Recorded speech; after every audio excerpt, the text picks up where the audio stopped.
In comics, the strips are often done by so many different writers. For a few months, there'll be one writer doing it, then another writer takes over, and then another artist takes over. So the characters are always pretty much in a state of flux.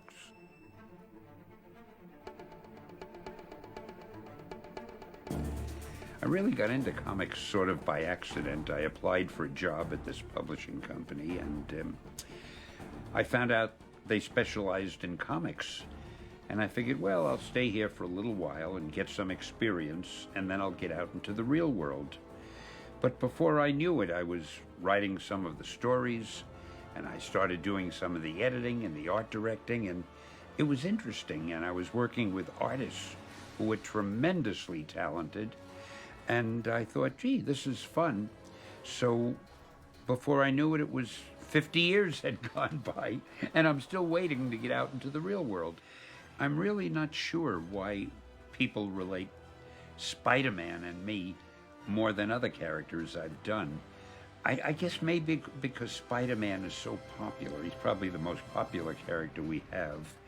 And he's been popular for so long, and I've always been so closely identified. I think I wrote the first 100 issues or more. And I think it's a little bit like, and I'm not comparing myself to him, but it's a little bit like Walt Disney and Mickey Mouse. Disney did so many things, but the minute you say Walt Disney, people think of Mickey Mouse. So the minute you say Stan Lee, the people who don't think, who's he, think of Spider-Man.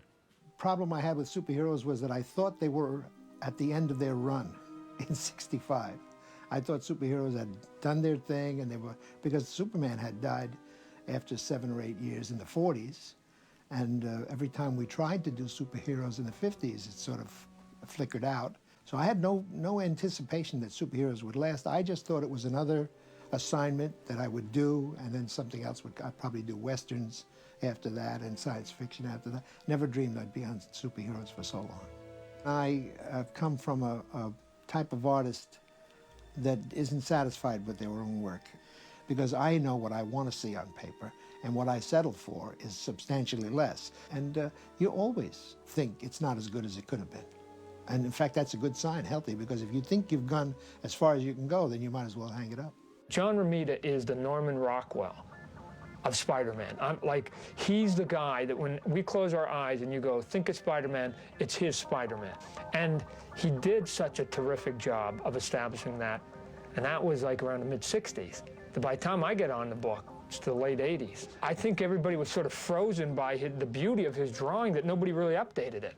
And so everybody was just doing sort of a knockoff quasi-version of John Romita's, to the point that he was still almost wearing bell-bottoms, and Mary Jane still had the straight hair, and she's a supermodel now in the story. She's a supermodel, and she still got that same hairdo from '68. So what I did was, as soon as he donned the costume, then all rules sort of went away as to human anatomy and what was physically able to do, because I wanted him to be a spider, and I wanted to get the big eyes on him, and I wanted more webbing on his face, and I wanted him to go in these quirky positions and to me it was about spider, because that's the hero part of it, and that's where I could have the fun drawing it. And so, and some of that quirkiness, yeah, Ditko did in the first 40 issues, and that was sort of my thought process when I jumped on. I'm one of those guys who's read comic books forever, and when I was a real young kid, I started drawing my own comic. That's how my life evolved. I started drawing in there, and then eventually I was publishing my own fanzines, and I went from there to actually getting work in the comic book field, and eventually working on, Spider-Man, which was a great book to be doing. It was a weird thing, because I was following Todd. Todd was immensely popular on the Spider-Man book. Sort of the expectations were that sales were going to go down when I took over, because this, he's following the hottest guy in comics. And as it turned out, sales went up when I kind of started taking over the book. So it was a great time, And when Todd came back and was doing the other Spider-Man book, I was still on Amazing, and things just went insane. Most of Spider-Man's visual identity comes from the original Steve Ditko stuff. His stuff was so deliciously quirky, and it was just perfect for the character. And John Romita brought a level of kind of a glamour to it that took it to another level. And if you mush Steve Ditko and John Romita together, you kind of end up with what I was trying to do for Spider-Man. Sort of the great achievement of my life, of course, was becoming a comic book professional and finally getting to work for Marvel.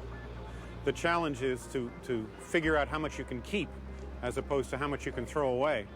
And luckily, in the case of Spider-Man, the original form was just so well thought out that it was really just a case of miniskirts and modern hairstyles to update it. I think I've done Spider-Man longer than anybody in cumulative years, probably about 14 years. From 80 to 83, I started doing Spider-Man when I really wasn't as good as I could have been, as I should have been, to do the character. At the end of the run, I said to myself, my God, when I compare this to what my father did and what guys before me did, oh boy, it's not that good. I hope I can come back and do it again. So I always had that urge to come back and do it again and do it again and do it right. And here I am doing it as a mature adult and still say, I gotta come back and do this right. I gotta get it right someday. Because there's always, I'm a perfectionist on my own stuff, and I've never reached that point where I'm happy with it. So the way I approach things is, I can't compete with my father. I can't compete with John Buscema, can't compete with Jack Kirby. Even today, if I compare myself to my peers and my contemporaries, I'll go nuts. There's guys who are better illustrators than me. So I have to play to my strengths. I'm relatively quick, and I have a good sense of storytelling. And those are the first things you concern yourself with. And then the art comes almost last. Tim had wanted to explore Spider-Man graphically and a particular time in Spider-Man's life. My connection with Spider-Man was not quite as boyhood idol kind of thing. I enjoy the character a great deal, but there are certain things about writing him that's very difficult. More difficult than some of the other characters that I've done. So we settled on a particular time period, which happens to coincide with when Mary Jane first came into Peter's life. And if I could build an entire series around Face a Tiger, You Just Hit the Jackpot, that's sort of where we began. It was actually the period where the period in the comics where I first discovered the character, the early Romita issues, as opposed to the Ditko issues. It had always remained my favorite era, and in deciding, in being given the opportunity to do a Spider-Man story, Jeff and I have a history of retelling early episodes in careers of superheroes, and this was my favorite career, and so now I'm struggling like crazy to draw pretty girls and, to emphasize what was emphasized in that original run, and yet have it still be what I do. The goal of Ultimates was to introduce new readership to Spider-Man and hopefully formulate a bridge for those readers to then come into the regular Marvel Universe. I think that's worked out beautifully. Ultimate Spider-Man is what he should be. He should be a teenager in the year 2001. And as you know, for the past 40 years, as our creative community has gotten older and our fans have gotten older, we've let the character age. What we were able to do with Ultimate Spider-Man is bring out the cues that kids are used to. In 1960, it was really cool to work for a newspaper. In the year 2000, it's much cooler to be a webmaster. A chemistry kit in the basement, that was standard operating equipment in the 60s. Nobody knows what a chemistry kit is now. It's not the thing that you need. So there were a whole bunch of updates that related to modern cues, what school life was like, etc. But what we really did is what the movie does, is we take the teenager and we make him a teenager. Back in the 60s, it was sort of like, Revenge of the Nerds is kind of what we envisioned Peter Parker as being. Whereas today, the shift is more of, he's not a shy kid, but he's more of a brooding kid. And that slight shift, I think, really hit a vein. And I think also what happened was that it was a testimonial to the character and how forgiving Spider-Man fans could be.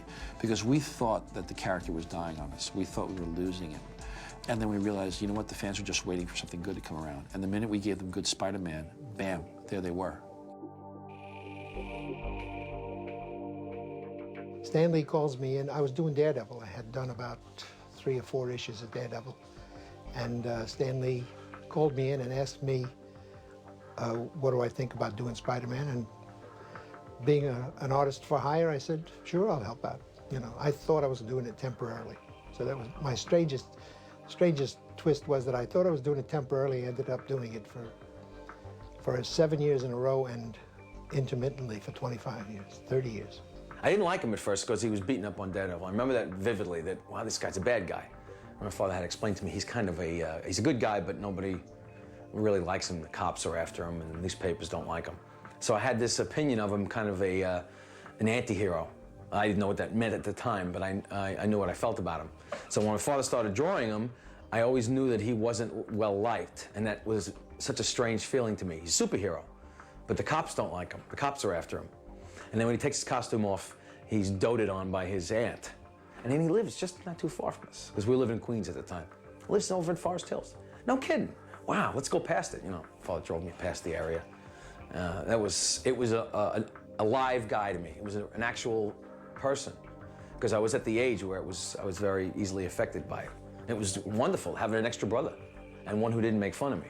I first met Spider-Man when I was about 13 years old.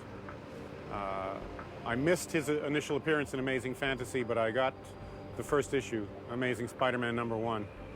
And I was kind of blown away that here was a guy who was about my age being a superhero. My earliest memory was my father telling me that I had to go and pick up this comic book called Spider-Man. It was the Spider-Man drug issue, okay? And which you know, you read it today and it's pretty quaint. But back then, my father thought that this was gonna have a real big impact on it. You know what I mean? It's this anti-drug, anti-addiction kind of comic.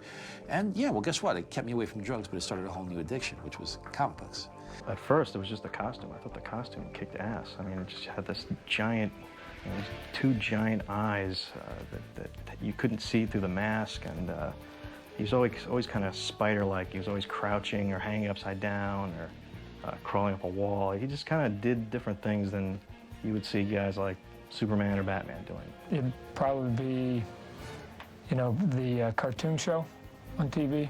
That, you know, me and my brothers used to get up early and watch it, and you know, it's one of those theme songs like other TV shows you have that are just emblazoned into your memory bank right now. The first time I ever picked up a superhero comic book, it was Spider-Man. And I remember very clearly because I had gone home, I must have been like 4, maybe 5. I had gone home, and that afternoon on a show called The Electric Company, they had a Spider-Man segment. There's a dude running around in the Spider-Man costume, and during those segments, he would just have thought balloons. He wouldn't speak, and he'd have adventures against people who used poor grammar. He's kind of us trying to be a hero. He's you or me trying to be a hero. He has all the foibles, the problems, making rent, the secret life, the parts of himself he has to keep to himself. But he doesn't do that in a dark and brooding way. Spider-Man, there were moments of darkness, and there were moments where maybe he was on somewhat of a bleak precipice, but the thing about Peter Parker that always stayed with me is that he never lost his sense of humor. Even in the middle of the chaos, he was always making wisecracks. He could always look at the sunny side of things. There was one scene once where he, I love this scene, where he had received the check as a reward for doing something, and it was made out to Spider-Man. So he went to the bank to cash the check. I think it was $1,000 or something. And the bank teller said, "Do you have any identification?" And he said, "Well, what do you mean identification? Look at me, I'm Spider-Man." And she said, "Anyone can wear a dumb Spider-Man suit. I need an ID." Well, he didn't carry anything in his pockets, and he couldn't tell you who he really was. So this poor superhero with his $1,000 reward couldn't cash the check. He was a flawed human being. He was a nerd, didn't really know what life was about, and all of a sudden, boom, you get hit by a bolt of lightning, or in this case, bitten by a radioactive spider, and you got superpowers. And so those are actually, for me, more interesting stories to go, well, here's somebody who doesn't even know how to get through a 9-to-5 day, let alone try and come up with world peace, because now he's got superpowers. Peter's problems were really practical. They were, you know, I don't have enough money in order to go on a date. If I could get a date, and if I had someone to take to a date. I mean, and it was just at that level that Peter existed. He was the typical kid, you know, doted on by his aunt, got snot beat out of him all the time, got colds. You know, his costume wouldn't fit. The first couple fights, he actually got shellacked. If you actually read them, he actually didn't know how he's supposed to be a hero. And to me, being a hero is sort of like a job. You have to grow into it. And those early issues, he was very naive. I tried to get stories where sometimes the world was in danger unless he could get to a certain place and stop the villain. But at the same time, his aunt was ill, and if he didn't bring her medicine, she might die. But they were both in different directions. He was only one guy. What would he do? And I loved those kind of problems, and how would you solve it? I love Doc Ock. One thing I love about him is his name. I like nicknames. So I originally called him Dr. Otto Octavius. And then I thought, wow, he'll have a nickname. We'll call him Dr. Octopus. But then as I started writing it, I started calling him Doc Ock. And man, I really related to that. Doc Ock, that's great. My favorite Spider-Man villain is Dr. Octopus. I just think he's a terrific visual. He's just a lot of fun to draw. There's a lot of stuff I really wanted to do with Doc Ock. In fact, I always made a conscious thing to have him, as a character, not particularly involved with the fight. So he would be pouring himself a cup of coffee or whatever, and his arms would be kicking the crap out of Spider-Man. Probably the Kingpin, who can conjure up any kind of supervillain thug that he wants to fight for him because of all the money he's got. But I love the Kingpin as a character. Well, I was less concerned about the Shocker, you know, who just went and sort of zipped you, than I was about the rogues gallery that would be like, again, the bug fighting, you know, a rhino, you know, or the bug fighting a lizard or something. Then it became sort of this animalistic sort of fight. I love the Green Goblin. I love Sandman. I like the fact that he could turn into sand and go under the doors and do all those things. And he could take the sand and make it rock hard and punch you. For me, it'd probably be Mysterio. Mysterio is a terrible villain with a great-looking outfit. But it's great looking because it's just so bad. You know, it's basically a dude with a cape and a green bodysuit of sorts. And he's got these two buckles that hold the cape on that have eyes on him. And then over his head, you can't see his face, he just has this dome. The Goblin made it personal. The Goblin went through the trouble of finding out who Spider-Man is. I guess Spider-Man early on really kind of busted up a lot of the Green Goblin's early gigs. He just kept stopping them. And the Goblin was just kind of fed up, so he just followed him home one day. And he dulled his spider sense, his danger warning sense, and he followed Peter Parker home, or followed Spider-Man home and changed it to Peter Parker, and he knew where he lived. He knew his name, he knew everything, and ever since then, he had one up on practically every other Spider-Man villain. He knew who Spider-Man really was. If you want to write stories that resonate and kind of come home to people, you write about a city that exists. You write about streets that exist, and Spider-Man has always been great about that. I lived in New York and in Manhattan, and I knew it so well, so it was easy for me to try to keep these fantasy stories as realistic as I could. And I didn't mind saying he lives in New York City, kind of like that. I think Gotham and Metropolis, being imaginary cities, made it harder to identify with the characters. They were always somewhere else. It was not contrived thinking that that was going to make it even better. It was just one of those things that Stan wanted to try, to make a real city. And it helped us because we had real locales to locate. We could put local bridges, we could put the airports, you know. It was a big help to have reference instead of creating the city from scratch all the time. I've met people who talked about wanting to move to Forest Hills when they grew up based on having read that's where Peter Parker lived. And that's a little extreme, but it's a real place, you know, and kind of building a tale or weaving a mythology around something that exists rather than just kind of creating it, making it up. I don't know, there's something about it, something kind of special about being able to identify with this story. And I think that's what's always worked about Spider-Man, is that identity factor. It's a great pot with all these different ingredients, and that's what Spider-Man is like. That's what the superheroes that live in New York City are like. And it wouldn't have that same flair to it if it wasn't New York. You know, we've always been very current, we've always been very topical. So in my mind, to avoid 9/11 was almost callous and pretty cruel. So we were thinking that maybe it should affect one of our characters. One of our characters should be involved somehow or affected somehow directly. And the first thought was Spider-Man, obviously, because he is aside from being our icon at Marvel, our most significant icon, he is our everyman. So we asked Joe Straczynski if he would like to write something for 9/11, whatever it may be.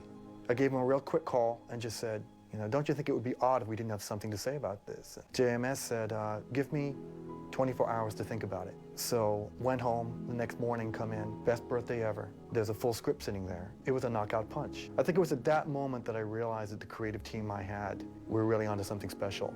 I was told that Straczynski was coming up with a script for an issue of Spider-Man. It was in the regular line of issues. Somebody said to him, why aren't you doing anything about the trade centers in Spider-Man? And he said, because there's no words. And those words triggered something in him. And he went back to his trailer while he's working on a movie or something. And 2 hours later, he came up with the script.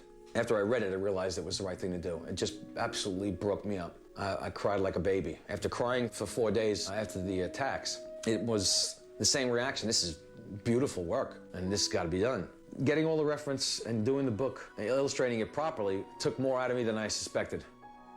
I was aware when he took on the job that it was going to be a killer. I only did one pin-up poster, and it depressed me for a week. And he took a very difficult story on. It took him like 3 times longer than usual. And he needed to talk to me because it was actually depressing. I mean, we were on the verge of tears working on these things. So it was a very difficult time. I don't know how he did it.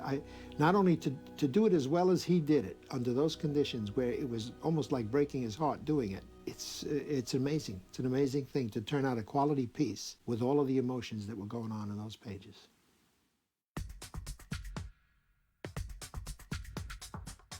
Those words that Uncle Ben had mentioned to him, you know, with great power comes great responsibility, I think really stood with Spider-Man, and to this day he still lives with that responsibility, that he's got the ability to make a difference, and he's going to make a difference. There's a character called Ezekiel in one of the issues of Spider-Man, who is basically has the same powers as Spider-Man, and he asks Peter Parker, why didn't you capitalize on it the way I did? I made some money, and I'm putting this money to good use. And that's a question that Peter Parker, Spider-Man at the time, has to answer. You know, I had to do this kind of thing, and I had to do that kind of thing first because of my Uncle Ben.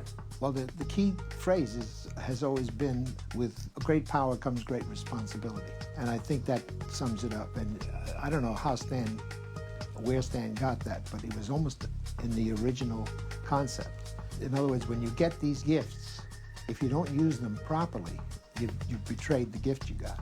I think that's the single most vital core element of the character, is somebody who's handed these great powers, who's not ready for it. He's not Superman, he's not born to it, he's not Batman, he hasn't trained for it, and he goofs up, he messes up big time, and he learns a very, very powerful lesson, and it shapes his whole character from that point on.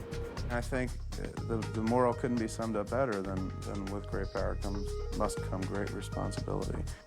And they're kind of words to live by. You know, it's a real do unto others. Batman doesn't have a real kind of simple, boil it all down to this one phrase methodology. For me, it's about guilt. Peter Parker has power and responsibility, but ultimately he has guilt.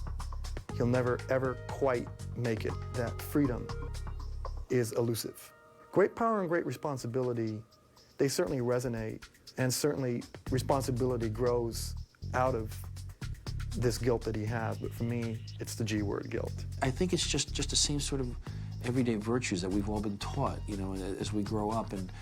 But I think the beauty of Spider-Man, of course, is that he is every man, every woman. It's that mask, you know, it's colorless, it's genderless. It's just a mask with somebody cracking wise underneath it, and that can be any one of us, you know. What the moral is, you know, again, there's a million morals that you can walk away from that, but I think the underlying message is that any one of us, you know, given a small bite from a radioactive spider, could be Spider-Man.